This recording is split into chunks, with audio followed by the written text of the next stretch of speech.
General Hodges, how are you doing today? Very good, Jason. Thank you. So, General, there's a lot going on in the world right now, and it's pretty fascinating. What's going on within Iran, what's going on within Russia, and it seems that a lot of these countries, the aggressor states, are now getting attacked, and they never expected to get it on their own territory, on their homelands. How do you think that's going to change the whole dynamic of what's happening? Well, of course, it would be better if we had a very strong U.S. administration that was clearly addressing in a strategic way with our allies the threat posed by Russia, Iran, North Korea, and China. But an absence of American leadership, or maybe an uncertainty about American commitment and what the priorities are, makes it makes it difficult. Having said all that, or interestingly, even without a strong American leadership and support, Ukraine is stopping Russia. It's striking targets all over Russia, deep in the interior, not only with the amazing Operation Spiderweb, but before and after. They've still been hitting oil and gas infrastructure, targeted attacks against Russian military officials and part of the industrial complex. That's to me, that's significant because it not only degrades Russia's ability to produce oil, which it needs for uh, income to generate revenues, but it also creates a psychological effect inside Russia that the Putin regime is not able to protect Russians, that every square kilometer of Russia can be hit. Well, it seems that the Ukrainians are aiming for a paradigm shift, right? Where they realize a war of attrition, which Russia would want because it's simply a larger country with more soldiers, is not something that works out well for Ukraine, which is a smaller country.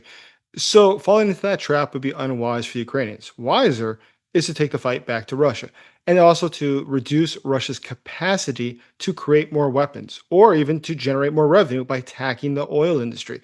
And that's going to be something that allows Ukraine, through a paradigm shift, to then approach Russia from a different angle, where Russia is now in a position of weakness. And as you observed, it has a psychological component. The population, as well as its own military, realizes here we are strung out in Ukraine, but here at home, we're being attacked and we can't stop it. What do you think? Is that the idea?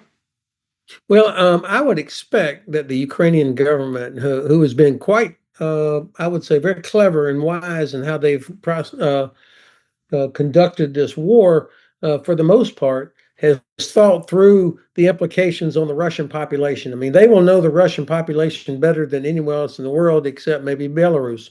And so I would imagine that there is a pretty significant effort, I certainly hope so, trying to reach Russians.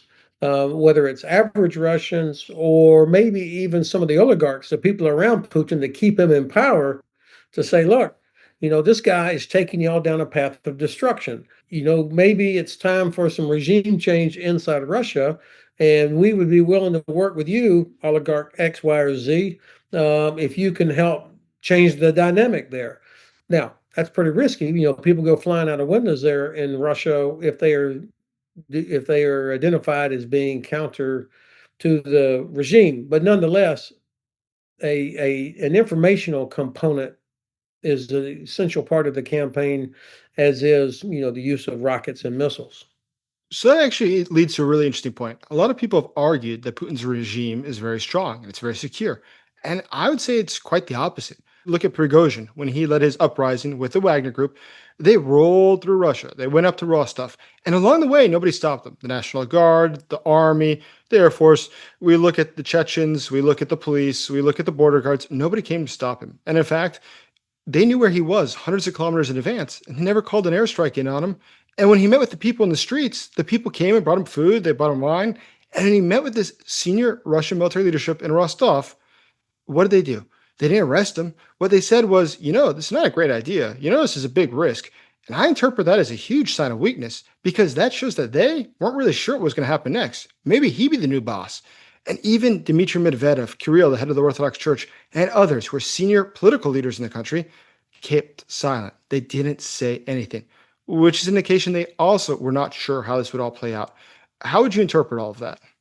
Yeah, this was to me, the most significant thing that didn't happen was nobody really came out. I think there was one minor counterstrike somewhere along the way, but pretty much Prigozhin and his 150 or however many vehicles rolled along pretty much unhindered. And you didn't see a lot of people coming out, saying this is you got to stop or anything. So I'm with you, Jason. I think this was an indicator that people were waiting to see how it was going to turn out, who was going to be on the winning side.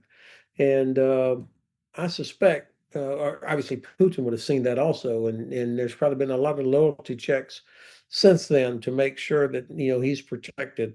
Um, Now, of course, he does have a strong interior security force, very significant. So we're not likely to see protests of Russian civilians in the streets anytime soon. But I think in the old Russian way, the collapse would come from inside the people that are closest to him. If they saw opportunity, or if they thought that maybe it was time, or that in order to stop this Putin from driving them off the cliff, that they might take things into their own hands. These to me seem like plausible, although some might say this is wishful thinking. But I think Ukrainians, again, this is part of their effort as well. Well, Russian history does have a lot of coups and attempts to overthrow the government. So, at this point, it does seem that there is a serious tension between the FSB, the intelligence service, and the Russian military, because they're pointing a lot of fingers as to who's responsible for Uh, Operation Spiderweb they succeeding. they hate each other. Yeah, they Exactly. they absolutely hate each other. And that's great because that tension will boil over and they're persecuting each other because, as you know, they're both very, very corrupt. And because they're both very, very corrupt, if you're a military officer, you know when they come to look in your bank account, the FSB is going to find money that you can't justify.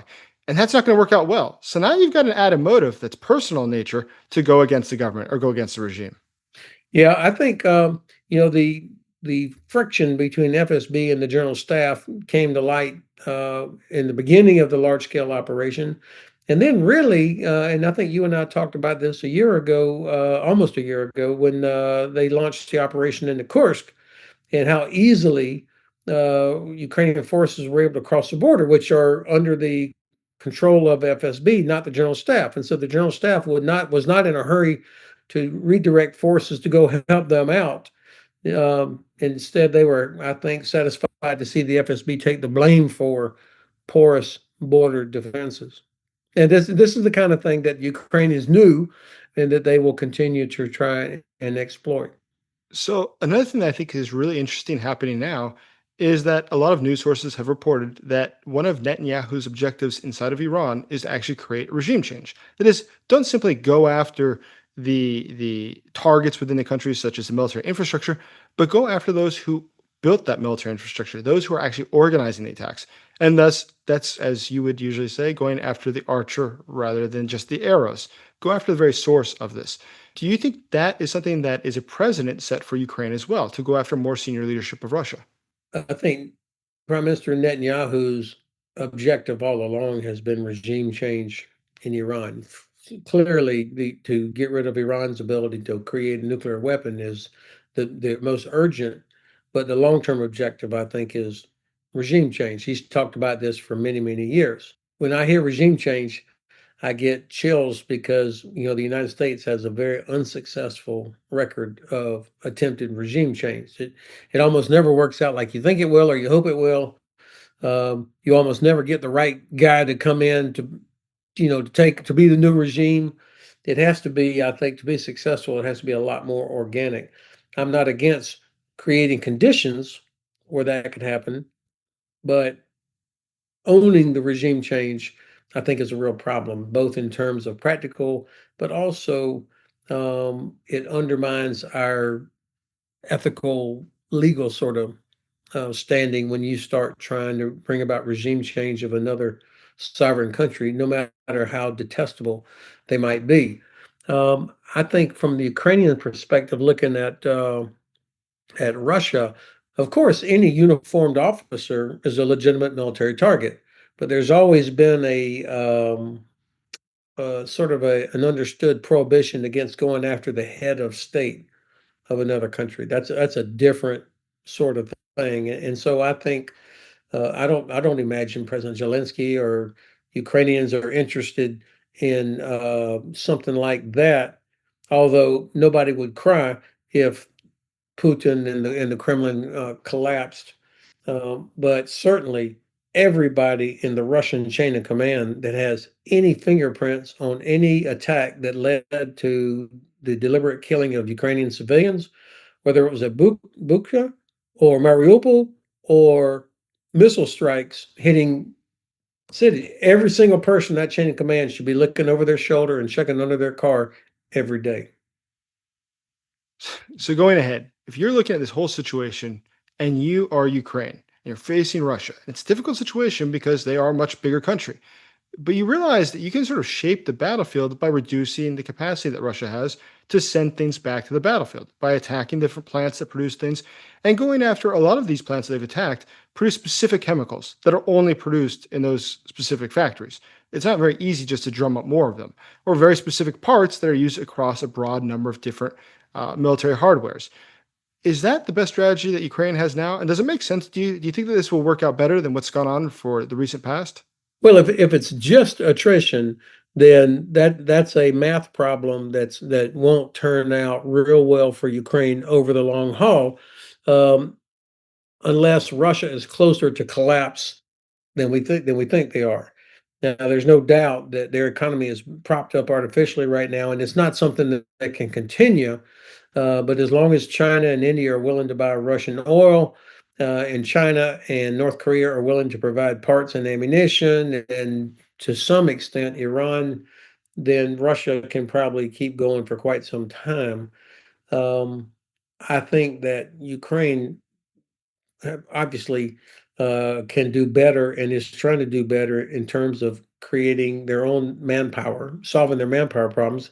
I think actually they do have enough women and men to be able to put them in uniform. They just got to attract these people to want to serve and to attract the hundreds of thousands of Ukrainians that are military age to come back to Ukraine from Europe, uh, and to do create more opportunities for women to actually serve. So Ukraine can help itself a little bit in that regard. But I agree with what appears to be a deliberate effort to get the initiative in this war to make Russia react to what Ukraine is doing versus constantly just sitting there getting shelled at nighttime. Uh, to go after oil and gas infrastructure, to go after defense industry, to create headaches for Russia's interior security forces, and to force Russia to divert assets away from just attacking Ukraine. So, looking at everything that's happening, though, in Operation Spiderweb, for instance, a lot of the attacks were carried out from Russian soil.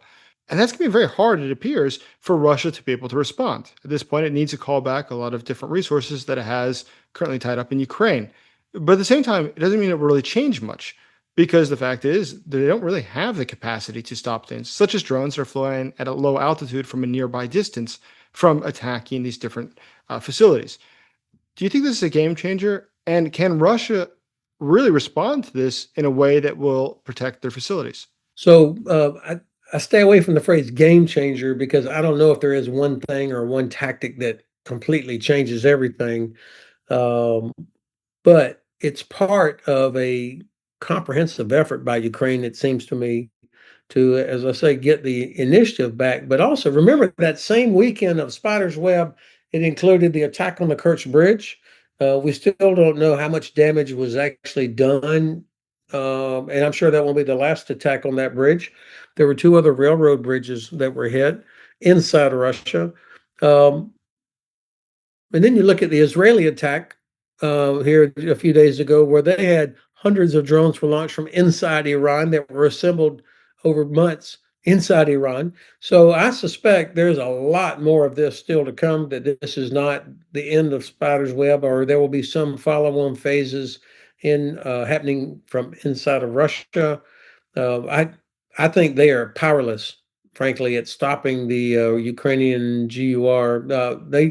They seem to be, Budanov and his guys seem to be about 100 steps ahead of the Russians day after day after day. And I think that when they do decide to pull the trigger on something, it's at their timing is part of something that makes a lot of sense.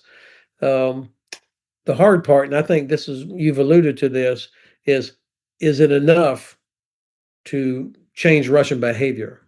I mean, that's what we're talking about. What can Ukraine do that will change Russian behavior to force them to reduce what they're doing, to start considering negotiations of some sort?